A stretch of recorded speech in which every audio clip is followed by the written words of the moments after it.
Okay, thank you very much, and thank you also to our young talent here for the beautiful song. Right, I think as you mentioned there, for the benefit, welfare, and happiness of many. I think Wesak is essentially that's what it's all about, right? We all know it celebrates the birth, the enlightenment, and then the passing away of the Buddha. So the Buddha stayed for 45 years. I think that's the longest religious ministry that you actually had. Okay. Can you hear? Oh, you can't hear me. Okay. Okay, good. So I was just saying that you have that quote there for the benefit, welfare, and happiness of many. And I think that's essentially what the Buddha said to do. And when was it? Friday, Thursday, we celebrated Wesak Day. Strangely, I think different countries celebrate different days, right? But what is important is that I think Wesak really marks a very important milestone where we commemorate the Buddha, his birth, his enlightenment, and also his passing away. And what is unique about the Buddha is that sometimes we always hear people saying, "Oh, the Buddha taught us about suffering and how to overcome suffering." But you flip it; it's actually teaching us how to actually find happiness, isn't it? Right? Sometimes I think that's typical as the Indian way of looking things, starting with the negative, then move to the positive. So blame the Indians, right? So, but today we know that the Buddha was talking to us about how we can actually find real happiness. So today, I think I have about 40 minutes, maybe, right? 40 minutes. I'll share with you the theme that this Wesak you have put for yourself about meaningful life, and then how is that related to happiness, which seems to be a core teaching of the Buddha. And to do that, I actually today want to introduce you to a book. Right? It's called The Good Life. Anybody have heard of this book called The Good Life? No? The Good Life is actually a book written by Professor Robert Waldinger, who is a Harvard psychiatrist and also psychotherapist. What is also interesting is that Dr. Robert Waldinger is also a Zen Buddhist master, also a Zen Buddhist Roshi, a priest, right? So, and I read the book, was very fascinating because it actually sums up what the Buddha has been saying all these years. And today you got people like Robert Waldinger, and early on you got another guy also named Robert Wright, who wrote a book called Why Buddhism is True. Right? So a lot of this, Robert Wright, I think, was from Princeton. So what is it that make all these leading minds to today to look at the Buddha's teachings in a very secular, but in a very modern, contemporary light? So for people like us, there's a lot of wisdom that we can get. So today I'm going to share with you some of the key points from this book and how it is related to our Buddhist teachings about having a meaningful life and what is the role of happiness in a meaningful life. Is that okay? Any objections? All right, objections? Okay, well, we'll go on that. How do I control the mic? Okay, so I got to stand here, right? You don't have a remote control? Okay. Okay. Oh, yeah, I got 1 hour, but maybe I should not talk so long. I think we should have more time for Q&A. We can have some discussions, right? Unless you are just happy to sit there and listen and then go off. Okay, we'll see what happens, okay? Now, there's this quote here. This is also a very interesting book, which was written way back in 1998. It became one of the New York Times bestseller, all right? It's called The Art of Happiness. And this is what His Holiness mentioned in this book with Howard Cutler. Howard Cutler was another American psychiatrist, all right? He says that I believe that the very purpose of our life is to seek happiness. Yeah? This is clear. Now, whether you believe in a religion or not, whether you're a Buddhist, you're a Christian, or you have no religion, I think we all seek something better in life. In others, we all seek a meaning in life, all right? So I think the very motion of our life is towards happiness. Now, this is what His Holiness says. Now, do you find that in the Buddha's teachings itself, all right? Of course, there are many occasions in the Buddha's teaching. I'll just give you one quote, all right? This is from the Malika Sutta. You know Queen Malika? I'm sure those of you in Sunday school, you know Queen Malika, right? So this is what is found in the Malika Sutta in the book of Connected Discourses, Samyutta Nikaya. He says, having traversed all quarters with the mind, one finds none anywhere dearer than oneself. Right? Likewise, each person holds himself most dear. Hence, one who loves himself should not harm others. So there are two very important messages here. And that gives you an inkling of what actually a meaningful life is all about. All right? So here in the Malika Sutta, you find the Buddha saying to Queen Malika, you look anywhere else, all right? What is most important is yourself, all right? In fact, I think once Ajahn Brahm was giving a talk and he was saying that who is the most important person to you? And the answer is the one who is next to you. That's the most important person. All right. And today, after this, you'll see this link to what we talk about paying attention, about mindfulness. So there's a deep meaning behind it. Yeah. So it goes without doubt that we want to be happy. Right. So that's why in the Malika Sutta, the Buddha acknowledged that. He knew that. All right. Okay. So this is what it said here. Now, we also know as we study Buddhism that there are actually two types of happiness. Yeah. This is actually from Aristotle. You know who Aristotle is? One of those Greek philosophers who was I think he's a student of Plato, another great Greek philosopher, Plato. And of course, Aristotle is the teacher of that Alexander the Great, the one who invaded India. So Aristotle says there are two types of happiness. Now, one is called eudaimonic happiness, and the other one is called hedonic happiness. Now, later we see the Buddha talk something along that line. All right. In the Anguttara Nikaya, the Buddha says, or even in the very famous sutta, which I think all of you know, the Dikajanu Sutta, the discourse the Buddha gave to Dikajanu, he says there are two types of happiness: worldly happiness and spiritual happiness. All right? Did the Buddha reject worldly happiness? Did he say that worldly happiness are not important? No. You read many of his teachings, he talks about the importance of having worldly happiness. But with a caveat, worldly happiness, unfortunately, don't last. They're fleeting. They're always fleeting. Okay? That is why if you dwell deep into Buddhist psychology or Buddhist philosophy, he says that even happiness, worldly happiness is a form of dukkha, a form of is unsatisfactory. All right? Why is it unsatisfactory? Because it doesn't stay. It doesn't last. It is there. Nobody denies it. All right? So there's one form of happiness. And the Buddha did not reject it. That's why in the Dikajanu Sutta, the Buddha told Dikajanu, there are 8 types of happiness: 4 worldly happiness and 4 spiritual happiness. And he did not reject the worldly happiness. Okay? So, eudaimonic happiness is like spiritual happiness. In others, happiness where even despite discomfort, even this, for example, if you ask, I don't know how long you've been sitting here, but if you've been asked to sit the whole day, initially you feel very happy, but towards the end, your legs are aching, you start having pins and needles. You may not be you may not have much hedonic happiness, but you may still have eudaimonic happiness. In other words, you feel that despite that physical pain, you're learning something new. And you know that is a kind of an okayness, it's okay, I can tolerate this little discomfort. Okay, it's like, for example, a mother, a mother trying to put a child to bed. Maybe the mother reads to the child's favorite book, favorite story book.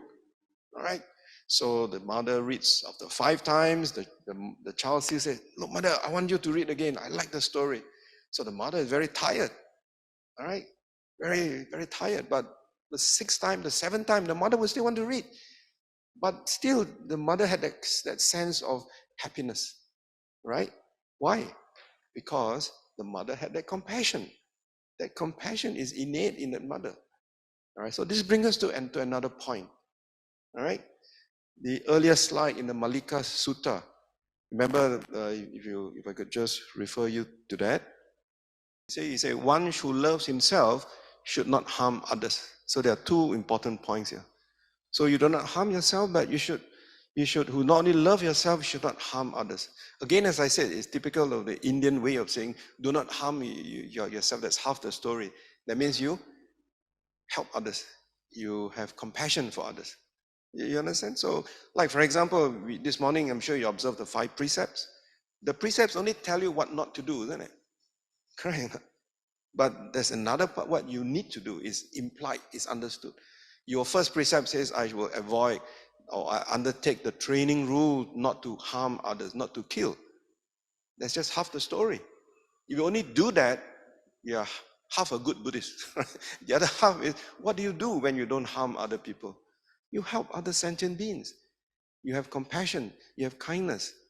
You see? So if you understand Indian philosophy, they start with the negative part, but actually it's implied that you should also do the positive. So in some centers, they also not recite the 5 precepts, they also recite the 5 ennoblers or the 5 panchadharma, so that you not only not kill, not steal, not commit sexual misconduct, not lie, and not take intoxication. You do something else, which is positive in itself, which is compassion.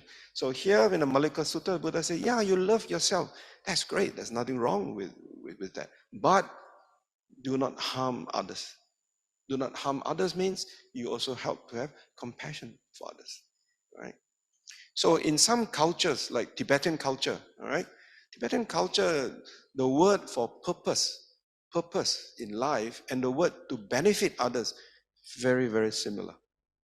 The word purpose. Today we talk about purpose in life, the meaningful life. So the word purpose is very similar to another word in Tibetan called benefit.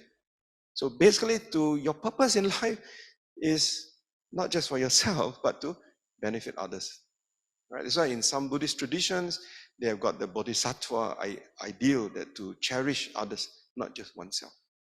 Okay? So all these things is because of happiness, and happiness is always linked back to compassion. Okay, is it the battery maybe?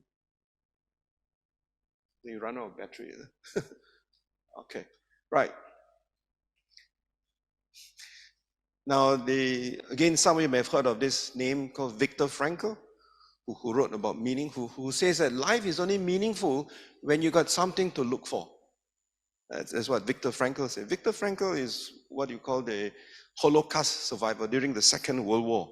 He's obviously a Jew, so he was one of those who were imprisoned by the Germans in a concentration camp. He survived, and after he survived, he wrote many books. One is called The Meaning and Purpose of Life. And in that book, the summary is, life has got meaning when you got something to look for. So we look at ourselves. I look at myself, I've already what they call the BMW 6 Series, so I'm already in my 60s. So I look back my 6 decades, from the moment that I'm consciously aware, I always wanted to do something. Even when I went to university, first thing I told myself is, how could I, having graduated with a degree, could also do something to benefit, the Buddhist community for a start. So at every stage of my life, I try to have a meaning, try to do something, right? Something meaningful. Then that makes your life not only meaningful, it makes your life happy, right? So you got to sustain that. So this is what Viktor Frankl, and I heard about Viktor Frankl when I was in my secondary school. So, so I always like, life is never made unbearable by circumstances, but only by lack of meaning and purpose. So you have difficulties, we're not worried. We can always overcome difficulties, right? In fact, there's a Chinese saying that it is in adversity that you find opportunities, isn't it? It is in adversity. That means it is only when you have a lot of difficulties that you actually find an opportunity. And that gives you meaning in life. That gives you meaning in life. So you always reflect on that. Okay? So for most people, feeling happy and finding life meaningful are both important and related. But my question today to all of you is, does happiness and meaning always go together? All right, so something for you to reflect. All right, I'm not giving you the answer, but I'm going to press very hard. Okay, so this is the book that I'm referring to. I hope you can get hold of it. I got this book when it came out. It was through book depository. You know this book, but unfortunately, book depository is gone. You can get very cheap books there. Yeah. So this is Robert Waldinger. I just communicated with him about a week ago. He's very busy now because his son is getting married. So he's a very happy man. So he told me that for him, the next stage of his life is to see his son getting married. And maybe giving some good advice, right? So Robert Waldinger is a Harvard professor. As I said, he's a psychiatrist, he's a psychotherapist. What is interesting is he's also a Zen Roshi. You know Zen Roshi? You know, there's another school of Buddhism called Zen Buddhism. It came from China, Chan, meditation school, right? So this is Zen, which is Japanese version. So the book is called The Good Life and How to Live It, right? Lessons from the world's longest study on happiness. Now, I'm not going to go through into that. This is actually a Harvard study. I think they took 72 years or 70 years to track the people that they study on what makes them happy, and also what is their biggest regret in life, which I'll share with you. Please remind me to tell you what is the biggest regret if I forget to tell you. Okay. All right. So this book reveals that what makes a life fulfilling and meaningful, what makes a life fulfilling and meaningful is relationships. Right. So that's a summary. So if you don't want to read the book, I've already given you a summary, right? So maybe that takes away the excitement. It's like you're trying to watch the latest Star Wars movie, and then I tell you, okay, what is the story about? Oh, no more fun, really. So he says that actually it is relationships. Now, remember this word. When I see, and as you're all Dharma practitioners, see how does it relate to us as Dharma practitioners? Importance of relationships. Yeah. The stronger our relationships, the more likely we are to live happy, satisfying, and overall healthier life. The research actually started to see what makes a person healthy. Right? Of course, our grandmothers always tell us eat good food, don't eat too much. So we know what makes us healthy. But so the Harvard study of adult development reveals that the strengths of our connections with others can predict the health of both our bodies and our brains as we go through life. So this word connections, all right? In Buddhism, all of you have heard of this word called paticca samuppada, isn't it? Connections, interconnection, all right? Interconnect, all right? Or dependent origination, isn't it? Connection. So use that in mind. But something more direct.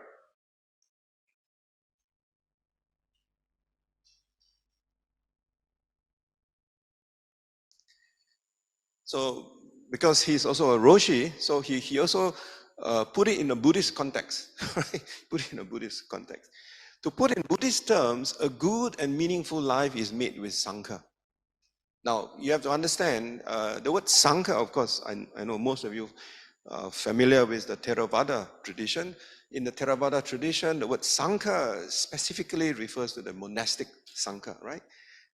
Either the Samuti Sangha or the Arya Sangha. So Samuti Sangha, like for example, you had a Bante. So he's a member of the Sangha, no question about that.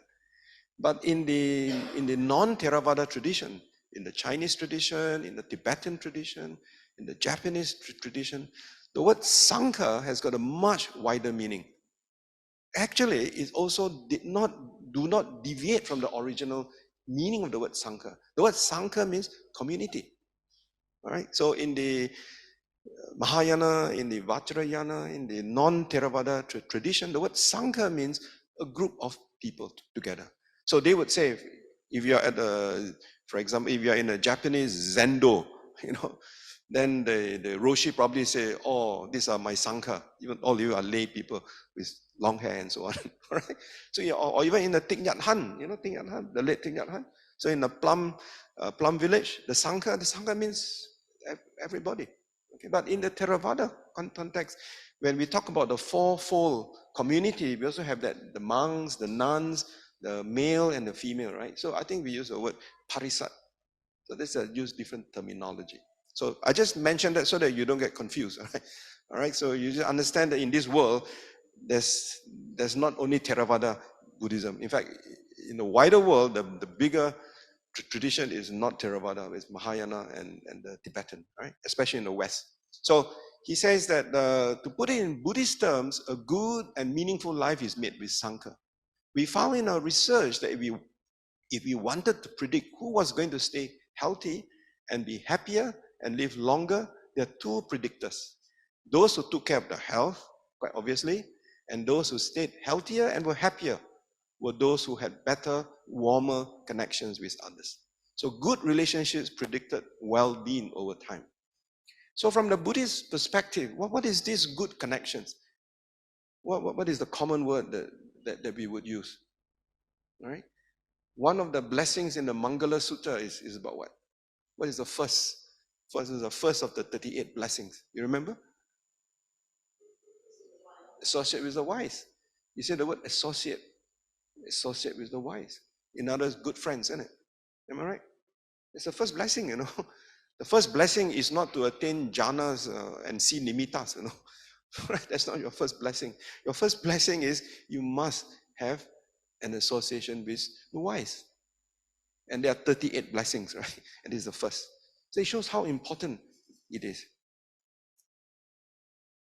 Okay? So having social connections, so this is just a quick summary. Having social connections is better for our health and well-being, and conversely, loneliness kills. Right? Loneliness. You can be, for example, you can be in the midst of, I don't know how many people here, maybe 30, 40 people here. You can still be very lonely. Right? That's why there's a saying in psychology, you can be alone without being lonely. Yeah, you can be alone without being lonely. And you can still be lonely in the midst of many, many people. Right? So you reflect on that, whether it's true or not. Right? So you may see a Buddhist monk meditating alone in a cave or in a forest. Do you think he's very lonely? He's alone, but he's not lonely. Right? Okay? And we who like to have many friends, sometimes you talk, but you get very lonely about that. Okay. So, just like I mentioned to you in the Mangala Sutta. So, friendship and holy life. Right? So, are two very important places where the Buddha mentioned. One is, of course, in the Dhammapada. All right, Dhammapada 376. Yeah? Let him associate with friends who are noble, energetic, and pure in life. Let him be cordial and refined in conduct. Thus, full of joy, he will make an end of suffering. So, in other words, you find happiness. So, friends are very important. And even more direct, the entire holy life, not half of it, comprises of friendship. Who was the Buddha talking to? Huh? Huh? The Upada Sutta. The Buddha says the entire holy life, not half of the holy life, entire holy life comprises of friendship. Who was the Buddha talking to? Ananda, Venerable Ananda. You remember the story? Ananda, one day he came to the Buddha, he said, "Oh, Bhante, I realized that actually half the holy life comprises of friendship." The Buddha told Ananda, "Oh, no, Ananda, please don't say that. It's not only half the holy life, it's the entire holy life comprises of friendship." Right? And just now I mentioned to you the Dikha Janu Sutta, the discourse for lay people. And the Buddha says one of the ingredients for worldly success is actually, or worldly happiness is actually friendship. Right? So here we know how important it is to have friends. Right? And in the Mangala Sutta, just now all of you remember the first of the 38 blessings. Okay? So bear that in mind. So what Robert Waldinger discovered, I always tell myself, it's nothing new, right? Because the Buddha already said it. I remember a year ago when Robert Wright, the one from Princeton, who came up with the book, Why Buddhism is True.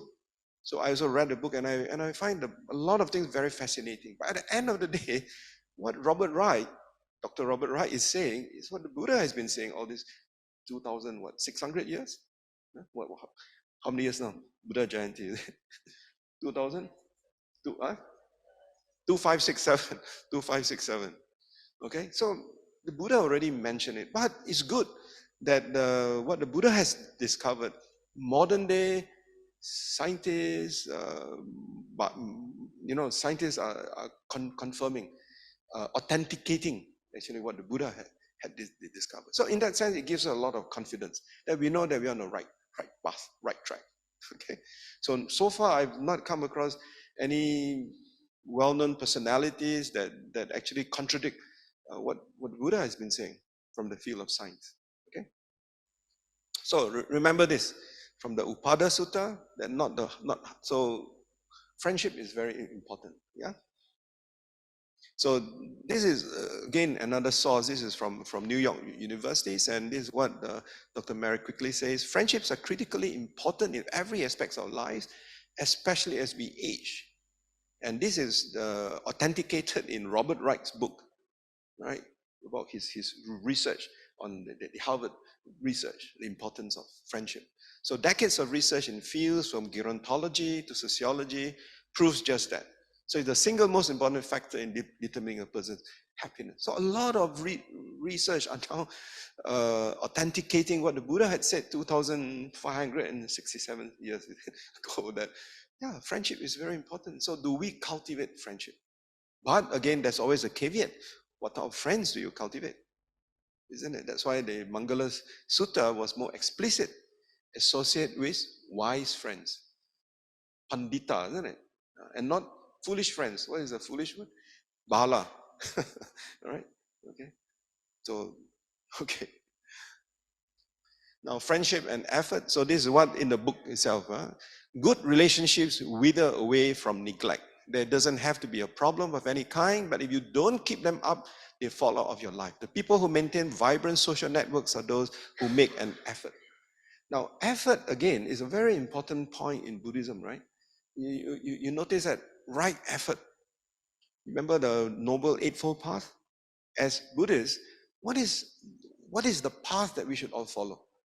It doesn't matter whether you are Theravada, you are Mahayana, you are Vajrayana. If you don't follow the Eightfold Path, then you're not following the Buddha's teachings, isn't it? Because the Eightfold Path is actually the path. Whatever Vada or Yana you want to follow, you have to. The Buddha says it's the Eightfold Path, and in the Eightfold Path, there's one thing called right effort. Right, so I'm not going to go through into that, but you know how important it is. And even we all do meditation, we all practice meditation, and all of us are familiar with one of the most important meditation texts is called Satipatthana Sutta. I'm sure you've heard of Satipatthana Sutta, the discourse on the 4 foundations of mindfulness. Right, this is the classic text. And to summarize the 4 foundations of mindfulness is that for us to be mindful, we need actually a couple of things. Mindfulness by itself also not enough, right? You need to have effort. You have no effort, you're not going to. You have no effort, you're not going to come this morning, isn't it? You need some effort, and effort must be joyous. You must be happy. If you come here, you say, "Oh gosh, today is Sunday again. My gosh, we go to Nalanda again." And then you come, you drag yourself here. You said, "Oh dear, this guy is going to speak in another 45 minutes. My gosh." So there's effort, you make an effort, but there's no joy. All right? All right. So effort can also, so it requires a lot of courage. A lot of courage to make that effort. That is why what is the Pali word for effort? Huh? Virya. Do you know the word virya is very closely related to a Malay word? Huh? Semua faham bahasa Malaysia, bahasa Melayu. Huh? All, huh? Kerajinan, no. Virya. What is the Malay word that is very closely related? Huh? No. You know, there's a proton car by that name, Vira. Vira means what? Warrior. What is the characteristics of a warrior? Bravery. So Virya comes from the word Vira. In Thai, I think Virya becomes Vira. They all, Thai people always cut short the word. Like Kama become Kam, they always cut short the thing, right? Dhamma become Dham, So they all cut short. So Virya is, the Malay word is Vira. So you are a warrior. A warrior, you are brave, courageous. So sometimes they have translated the word virya as courageous effort. Okay? But I think Thich Nhat Hanh and the Tibetans, they like to translate as joyous effort. Joyous effort. So in other words, when you put in effort, there's a lot of joy, there's a lot of happiness. Then it sustains it. So very important for us. Whatever we do, you put in effort, be happy about it, have joy in it. Joyous effort. I think in the Bodhicaya Vatara, Shantideva, some of you who are familiar with Tibetan Buddhism, Shantideva, who wrote the book called Bodhicaya Vatara. So one of the chapters dedicated to effort is dedicated to joyous effort. So how important effort is. Okay, back to Satipatthana Sutta. So effort is just the first one, right? So you need to put in effort. Then, of course, you have sati. So in the Satipatthana Sutta, the word effort is atapi. Atapi. A-T-A-P-I, right? It means effort, right? Atapi or ardent, A-R-D. I think Bhikkhu Analayo translated as ardent, A-R-D-E-N-T, ardent or strong effort. So effort, mindfulness, and you also must have clear knowing, sampajana, clear knowledge, clear awareness of what you are doing. Okay? And of course, there's one more, which is to be free from craving and discontent, vinaya, abhijja, domanassa. Right, so these are the four things. So as you can see, effort is very, very, very important, even when we practice meditation. Right? So we need to understand that. Okay? So the people who maintain vibrant social networks are those who make an effort. It doesn't have to be big or time-consuming, a regular text, a coffee, a walk. There can be any actions, but you do not do it repeatedly. It keeps these networks vibrant. So here what they're saying is that friends are very important. So how do we connect with our friends? All right, we must make effort. During the height of the pandemic, all right, the advice given from the medical association is that we continue to connect with people, even in isolation, through Zoom or through Teams, or pick up a phone call and talk to people. Because human beings, we are social animals. We like to connect. We live in society, isn't it? And the Buddha's teachings acknowledge that fact. A good example is the 5 precepts. Why do we need to observe the 5 precepts? Is it just for ourselves? Not so much to protect other people from ourselves. That's why we practice the 5 precepts, isn't it? The precepts are actually like a fence, like a fence. You look at each of the precepts, it's actually about the other person, isn't it? Not to harm. Not to harm who? Not to harm the other person. Not to steal. Not to take things that belongs to other people. Not to commit adultery. Not to affect the other party. So you see, it's always about the other people. Like I always say, if you are the only person in this world, like the story of Robinson Crusoe, you're the only person in an island, there's nobody there. Maybe you don't need to observe the 5 precepts, because there's nobody for you to harm, there's nobody for you to steal anything, definitely nobody for you to commit sexual misconduct, nobody for you to lie to. But that's not real. We live in society. That's why the Buddha gave us precepts.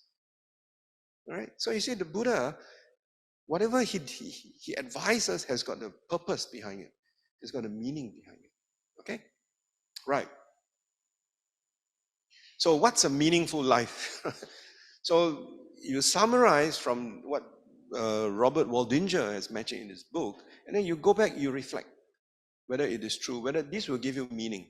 I find this, when I read this book, I find a sense of, in English there's a word called deja vu, have you heard of the word deja vu? D-E-J-A-V-U. Deja vu is like, you feel like, yeah, I've heard this before, or I've been to that place. You have never been to that place, but first time when you're there, you feel a certain strange feeling that somehow I think I've been there. So that expression is called a deja vu experience. So when I read the book, so I tell, because this reminds me of my early days when I first learned the Dharma. And these are things which was told to me, and it has always been part and parcel of my life. That gives meaning to my life.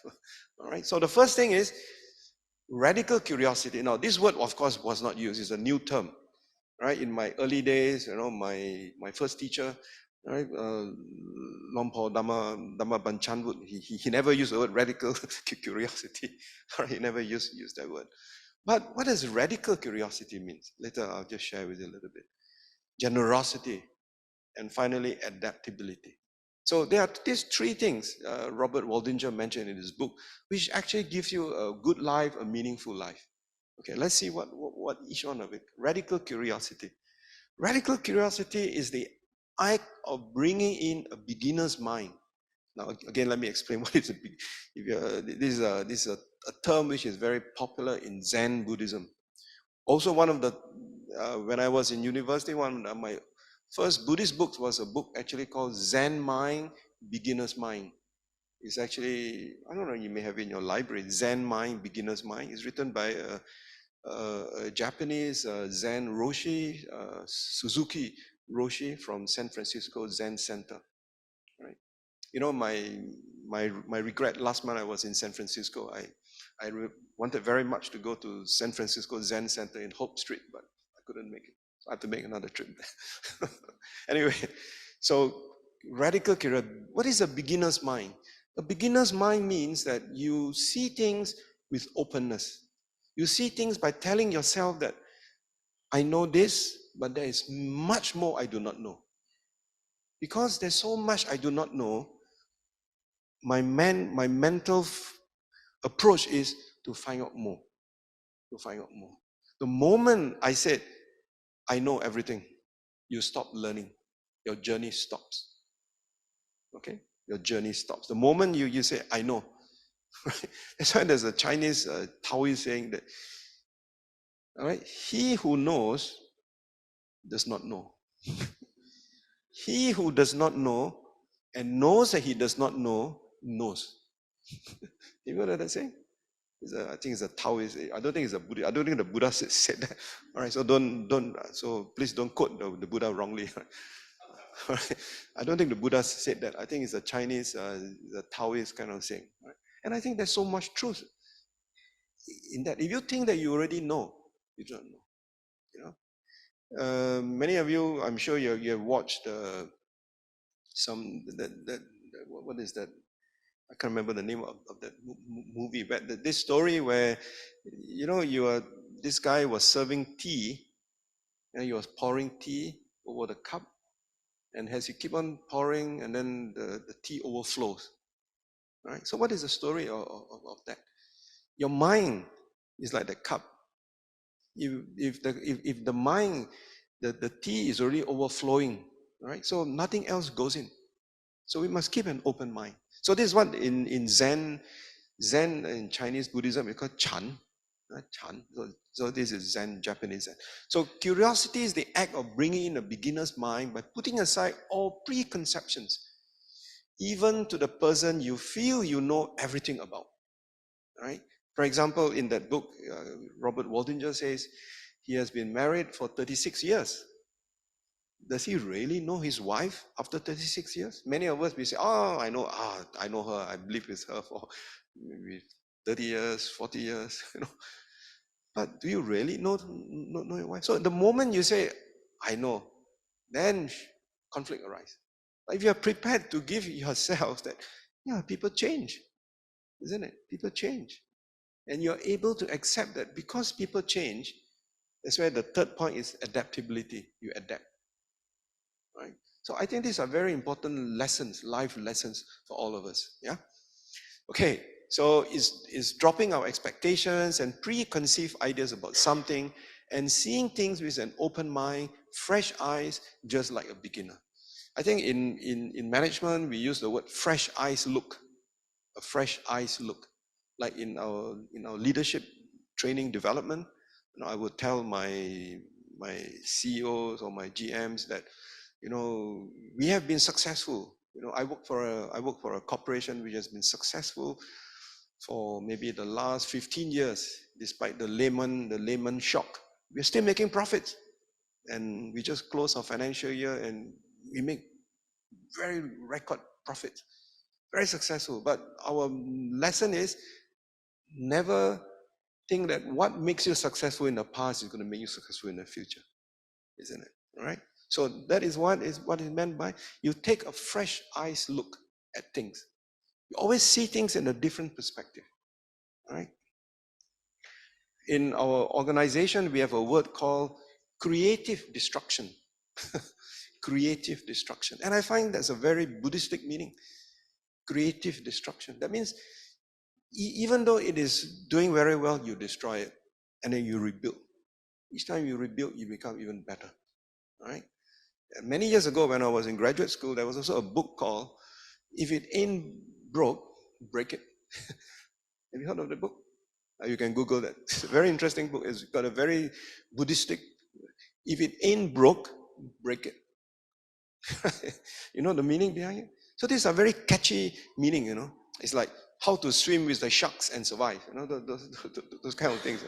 You know, how to swim with the sharks and survive. So it makes you think, right? So if it ain't broke, break it. And you break it, you create a new thing. So when I told my American colleague the creative destruction, they cannot understand. But when I tell them if it ain't broke, you break it, they understand. So it's a different way, different cultural context. Yeah. Okay. So in meditation, it is asking us to observe what's here that I've never noticed before. Robert Waldinger is a Zen priest, so he teaches Zen meditation. So every time in his meditation, he will ask his people who sit in meditation, always reflect, pay attention to what is it that you have never noticed before. Because they are different. Every thought moment that arises is different. Why? It arises, it falls away. It arises, it falls away. Do you cling to whatever arises? You don't, isn't it? If any teacher tells you whatever arises, good thought, cling to it, then you better find a new teacher. All right? Every teacher will tell you, don't cling to your thoughts, right? They arise, they fall away. It's a natural phenomenon. That's why in mindfulness we said, pay attention, right? Pay attention, okay? Right. So radical curiosity means always have an open mind. Whatever you do, not necessarily only in Buddhist practice, or even your everyday life. How often do you actually get involved in Buddhist practice? I don't know, unless you're a monk or a nun, probably once a week, 2 times, 3 times a week. Most of the time you have to deal with people, you know, you deal with people who are not the same type of people that you meet when you attend 8 precepts retreat, where everybody say, sadhu, sadhu, do you need more food? Do you need more water? People in real life don't talk to you in that way, isn't it? Right? Correct? All right. So some people, they become like retreat junkies. Why? Because when they are in retreats, everybody is so nice. Everybody treats them so well. But the moment they're out from retreat, in the real world, nobody is going to say sadhu, sadhu to you, you know. All right. So that's reality. So how do we actually apply what we learn in meditation in our everyday life? Right. As Thich Nhat Hanh says that the miracle of mindfulness is when you know when you are washing plates, anger does not arise. When you are eating your food, greed does not arise. When you are talking to someone, delusion or anger does not arise. That is a result of your meditation in practice. That means you are able to bring what you learn sitting on a cushion in your everyday life. Okay? So that's very important.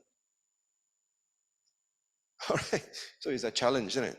Many of us, when we sit in cushion, perfect, right? We can meditate very well, very happy. The moment we stand up, we see our neighbor, say, that guy is still there. All right, beginner's mind. So this is also a very important saying. This is from the book called Zen Mind, Beginner's Mind. It says that in Zen, it is said that in the expert's mind, there are few possibilities, but in the beginner's mind, there are many. Now, again, I want you to reflect. If you think that you know everything, there are very few. There are very few few possibilities for you to explore now. All right? But in the beginner's mind, there are many opportunities. All right? Isn't it? You look at today's world, from AI to artificial intelligence. What is the latest? Chatbot. And now they say, can chatbot think? Right? Can they think like us? We don't know what's next after chatbot, isn't it? You know, it just come. When we are still trying to understand what is IE 4.0, we're already talking of IE 5.0. You can wonder, the world is changing so fast. How do we keep up with it? And you want to survive in this world, you just have to, you know, have a beginner's mind, right? Look at things in that everything has got possibilities. Possible, everything is possible, right? What would happen if we were to bring fresh eyes to old relationships? For example, recently, I know of a friend, actually a couple, they decide to divorce after they are in their late 50s. They realize that life has got no more meaning. They just couldn't see each other, but they're able to live together, raise a few children. But after 20, 30 years, they said, cannot. Right? So maybe you look at a fresh eyes, look to old relationships. Remember the first point, right? Don't assume that you know your spouse or even your parents. You think you know your parents, you may not know. The parents may also change. Okay, so what happened if we bring a beginner's mind to the family, even at the dinner? Right? So these are really very practical things that I think we can always like. Okay, dana. The second one, generosity, isn't it? In the book, right? So here in the Dana Sutta, what are the three factors of the donor? There's a case, There's a case where the donor, before giving, is glad, while giving, his or her mind is bright and clear, and giving is great. So from the Buddhist perspective, when you talk about generosity, there's a 3 time period. So generosity doesn't just happen once. It happens, all this starts with the mind. It happens before you give an act, before you do that, that donation or whatever. All right. The second one is the act of giving, and what happens after that. Right? Sometimes people regret having done a good deed. And that's quite sad. Actually, isn't it? You spend so much time, maybe, we say, oh, Nalanda inviting some monks, so you could do dana, so you're very excited, full of joy, you prepare the food, then you serve the food to the monks. Then after that, you realize, how come the monk never say thank you to me? Then you regret, this monk, no gratitude one. So you feel a regret. Or what I heard many years ago, our organization, we organized a dana, so we invited the monks, and this particular person came because he was expecting the chief monk to come, the chief abbot to come. Unfortunately, the abbot could not make it, and he was very disappointed. He regret, you're wasting my time. No chief monk, my merit is very little, is it? All right, seriously. So people have that kind of, ideas, you see. So it's not. So when we do dana, it's very important what happens before, the act of doing it, and then after. Right? So very important. And in this book, Robert Waldinger, besides mentioning about dana in terms of resources, about giving, he also talks about dana in terms of how we look at other people, in others, our judgment of other people. Right? If you have a very negative judgment of people, that means you are not generous with your thoughts. If everybody that you see, you have a negative opinion, then you don't have a very generous mental attitude, isn't it? So generosity starts from the head, starts from the mind. So it's very important, right, to bear that. Okay. So it has been shown in rigorous experiments that generosity makes people happier. And also all the wisdom and religious traditions, this Robert Waldinger saying, I practice Zen and Buddhism, are constantly talking about kindness and generosity. So for centuries, people have understood that it actually works that way. It's not naive. It turns out to be how things work. And people who are more self-centered are less happy, right? So as I said, certain cultures, like I think I start by sharing with you that in the Tibetan culture, the word for meaning and purpose and to benefit others is the same, right? So it's built in the culture that our purpose in life is that we are a conscious being. What differentiates us from, say, animals? We have that ability to make decision, make a choice, right? The puppy that you have don't have an option, don't have a choice, right? So that is why the Pali word or the Sanskrit word for a human being is, what's the word? What is a Pali word for human? Yeah? Manusa, isn't it? And again, that's very close to the Malay word manusia, isn't it? So manusa means a being with a mind, isn't it? Mano, from the word mano, the mind. All right? Mano. Mano. So like you say in the Dhammapada, in the beginning, mind is the forerunner of all things. So the word mano is used there. Okay? So we are human beings, so we have a mind to think. All right? So when we think, what do we think?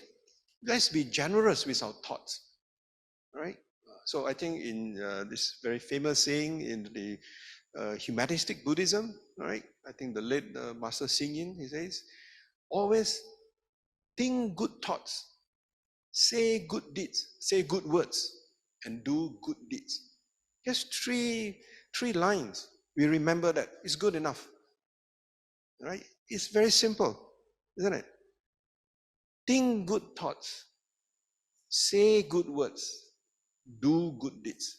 I think if you can practice all three, you're already walking the Eightfold Path. Correct? Okay?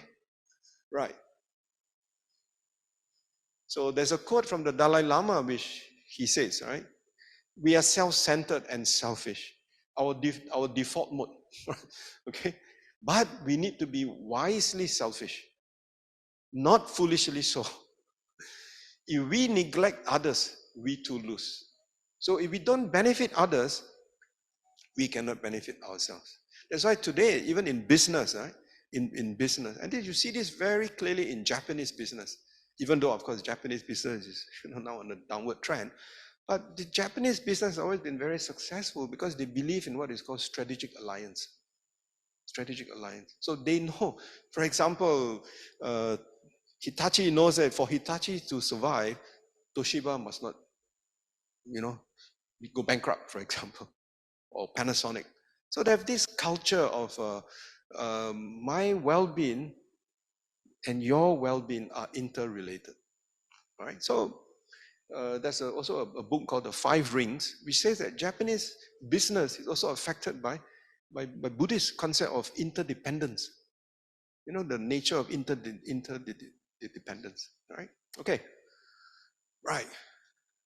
So generosity of thoughts. Yeah, that's what I was trying to explain to you. Okay. So I'm going to skip this. So you have my slides, right? So if this creates some excitement, then you get a copy of that book, then you can read it. So I'm not going to go through everything. Just want to go to the last one. Oh. Okay, this is still about generosity. Okay. The last one is adaptability. Now, change is inevitable, and I think we all know that as Buddhists, right? And when it comes, it can be fast, it can be difficult, and it can even be shocking. That is why we say that even happiness is unsatisfactory. That means the normal hedonic happiness is unsatisfactory. Why is it unsatisfactory? Not that it's not good, but it's unsatisfactory. You see, there's a difference. The Buddha never said that it's not good to be happy, right? Did the Buddha ever say it's not good to be happy? No. The Buddha only said even the happiness that you observe through your senses is there, but it's unsatisfactory. Why? Because it disappears after a while. And you don't want that to disappear, isn't it? Do you want that happy moments to disappear? No. You want that. But unfortunately, that's the way things are, as it is. Right? So much of people's suffering comes from not dealing well with change. So the key is to learn to adapt. So in other words, if we can accept that even our happiness is unsatisfactory, then when we are not happy, we can tell ourselves, that's okay. The next moment I can be happy again. So we are always having that positive thought. Likewise, when you are feeling very unhappy, uneasy, you also tell yourself, how long can this unhappiness be? It's not going to be permanent either. It will go away. All right? So if you can accept this, this is what you call having an equanimous mind. That is why the 4 Brahma Viharas, the last one is equanimity, isn't it? But having said that, in the Tibetan tradition, they actually start with equanimity, not end with equanimity. So again, it's a matter of how you want to practice it. We usually start with loving kindness, compassion, joy, and then equanimity, right? But in the Tibetan tradition, they actually start with the practice of equanimity. Okay. Anyway, so sudden changes can only rock one's world if they are unexpected. Expecting change helps people find ways to make it work. So you always anticipate that things may change. So, Charles Darwin, who wrote who says that we come from monkeys. Some people don't like that. He says it's not the strongest of the species that survives, nor the most intelligent that survives. It is the one that is most adaptable to change. So even Charles Darwin recognized the Buddha's key characteristics, teaching on anicca, on impermanence, on change. Right? So, but if we look at change in that very positive manner, then we become very pessimistic. We have a meaning in life. I always remember His Holiness the Dalai Lama always saying in his teachings that the wonderful thing about all our negative emotions, all our greed, our anger, so everybody was shocked. We said, wow, what's good about greed and anger? Well, he said the good thing about this, the greed, the anger, the delusion that you have is that they are impermanent. Because the greed, the suffering, the pain that you have is impermanent, they'll go away. You can transform them. You can change them. You see, so you use the concept of impermanence in a very positive manner, rather than saying, Buddhism very pessimistic. Everything, come to Dhamma talk, everything is suffering. Happiness also change, no more happiness. So your mind looks at Buddhism as a very negative, very pessimistic religion. But that's because we fail to understand the real meaning behind the Buddha's teachings. And I think if you really understand the Buddha's teachings, you find it very, not only optimistic, you find it very realistic. Realistic in the sense that you know how to live your life. All right? So this last part, I'm not going to touch on this. He calls it learning new dance steps. As I said, he married his wife for 36 years. So he thought it's time for him to get to know his wife better by learning dancing. So he called learning new dance steps. And he found that actually there are a lot of things he didn't know about the wife when he was actually doing the dance. So I've just summarized this for you. I don't intend to go through because I'm not going to teach you how to do dance steps. So there's no reason for me to show this. Yeah. Okay. So the last two slides is that finally, I think we should not forget is that we should always practice mindfulness in our whatever method of mindfulness that you have. I don't know, but you should always practice mindfulness. And there are research that shows that the happy mind is a mind that is wonderful. They said, through this research, there are two types of mind. The wandering mind, which is what most of us are. If we are not mindful, our mind is always wandering, isn't it? Probably for the past 50 minutes, your mind also had been, probably you would have gone to, I don't know, you have gone to London and remembered the king's coronation, and then you have come back. Our mind, we can wander anywhere. Or probably it's already coming to 11, what's next for lunch, So our mind will wander. So this research of one of 15,000 individuals actually shows that the people whose mind is always wandering, they are the most unhappy. But the one whose minds are always paying attention to whatever arises, they tend to have a lot of happiness. So again, the importance of mindfulness here, right? So I think you know it in the Dhammapada, right? So I'm not going to quote this again, right? Okay, so I think I'm going to stop here, right? So we end with making a prayer. May all sentient beings have happiness and its causes. May all sentient beings be free of suffering and its causes. May all sentient beings never be separated from bliss and happiness, and always be without suffering. And may all sentient beings be in equanimity, free of bias, attachment, and anger. Right? Thank you very much. So we have about 20 minutes. All right. So if you have any comments, any questions, right? Not necessarily questions or something you want to add on, right? And so on. Thank you very much.